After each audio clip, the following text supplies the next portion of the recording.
आज तथागत गौतम बुद्ध के परिनिर्वाण स्थली महाराज आए हैं। उनको हमारे एक अग्रज नेता यहाँ हैं, रहे हैं और हमारे प्रेरणा स्रोत रहे हैं रामधारी शास्त्री जी। मैं आज उनको भी नमन करता हूँ। मैं जब कुशीनगर को चला अभी उनके चरणों में अपना सर नमन किया। वह शख्स के वह व्यक्ति नहीं, एक शख्स नहीं, एक शख्सियत। और आज हमारे बीच में राममोहन राव नहीं है, अपने कार्य से वह नागपुर गए हुए हैं। तो उन्हीं के टीम के मैंने उनसे कहा था कि बरगद की छांव मत बनाइए जिससे दूसरे लोग न जन्म दें। तो बहुत अहोभाग्य है कि हमारे विनोद कुमार कुंवर जी आपको जिलाध्यक्ष के रूप में मिले हैं। निकाय के संयोजक हमारे ये हैं। ये प्रत्याशी लगभग आप लोगों ने तय कर दिया तो तय ही है। अब ये है कि हमको निवेदन करना है पार्टी से कि भाई एक चैनल है हमारा, आप आवेदन करेंगे निकाय को, निकाय करेगा अध्यक्ष को, संतुति दोनों की आएगी। और एक कार्यालय, राष्ट्रीय कार्यालय को भी पत्र जाएगा और जिला स्तर पर हो गया, प्रदेश स्तर पर हमारे रामाशीष राज जी अध्यक्ष हो जाएंगे। बैठ के देखा जाएगा। अभी अल्ताफ भाई की बात मैं सुन रहा था, हमें अच्छा लगा। हमारे कार्यकर्ता नहीं बन पाते, लेकिन हम गठबंधन धर्म क्यों निभा रहे हैं, यह भी हमारी व्यवस्थाएं हैं। आज जिनका सप्ताह किसान मजदूर का जो सप्ताह दिवस मनाया जा रहा है, उनका जन्म 1902 में नूरपुर गांव में गाजियाबाद जिले में हुआ। वो बचपन से बड़े मेधावी किस्म के श्रद्धेय हमारे चौधरी चरण सिंह रहे। वो LLB भी पास किए। 1927 में गांधी जी के आंदोलन को, मूवमेंट को देखते हुए उन्होंने गाजियाबाद में एक कांग्रेस पार्टी का गठन किया। मतलब इतने तेवर के धनी व्यक्ति थे। और गठन करने के बाद वह 1930 में गांधी के सत्याग्रह मूवमेंट में जुटने का भी काम, नमक आंदोलन में विद्रोह किया और 1940 में वो गिरफ्तार हुए, 41 में वो रिहा हुए। वो फाइटर फ्रीडम रहे, स्वतंत्रता संग्राम सेनानी भी रहे। साथ साथ वो छिपरौली विधानसभा जो बागपत है उससे विधायक हुए। आपने बताया नहीं कि 67 में वो मुख्यमंत्री हुए। 67 में उत्तर प्रदेश राज्य पुनर्गठन की भी उन्होंने बात की थी। पश्चिमी उत्तर प्रदेश को अलग करना चाहते थे। इसी परिवेश में वह देश के 5वें प्रधानमंत्री के रूप में 79 में हुए और 14 जनवरी तक, 28 जुलाई से लेकर 14 जनवरी तक 80 तक वो कार्यभार भी संभाले। एक दिन भी सदन नहीं चला था, फिर भी लगभग वह सैकड़े से पार अध्यादेश लागू किया। अल्पसंख्यक आयोग, किसानों के हित में तमाम चीजें किया। भ्रष्टाचार के विरोध में वह जीवन पर्यंत लड़ते रहे और आज भी इस पार्टी पर कोई दाग नहीं है। उनके पिता भी वसूलों पर काम किया, अडानी अंबानी से झुके नहीं। जिस जगह रहे जाके पत्र दे दिया।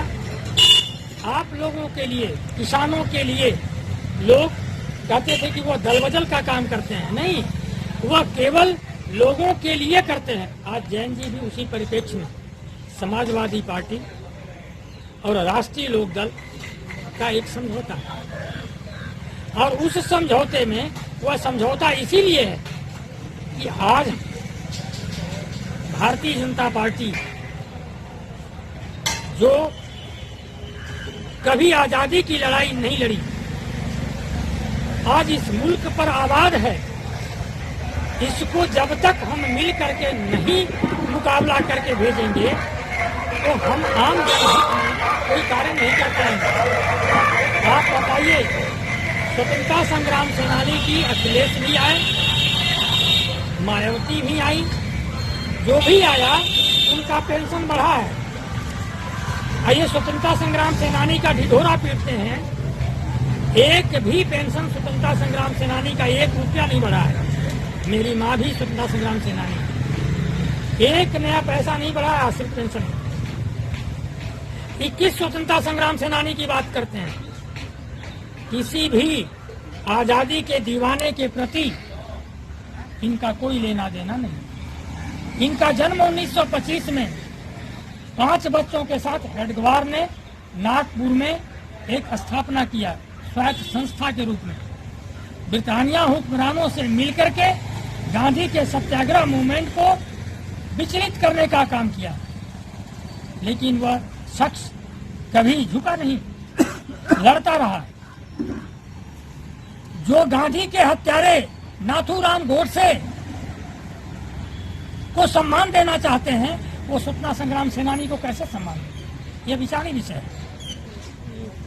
ये आज अग्निवीर जिसका हम लोग विरोध किए, हमारे साथ एक सैनिक भी आ रहा था बस में।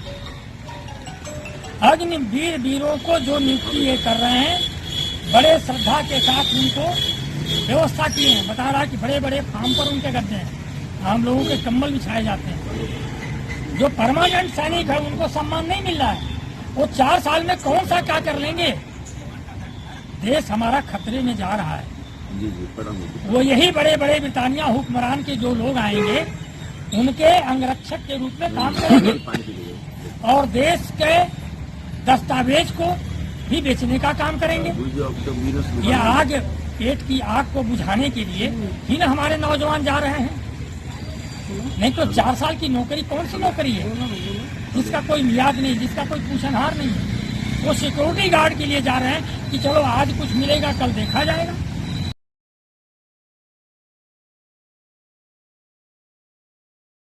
तो चौधरी साहब के सिद्धांतों में प्रयास करेंगे।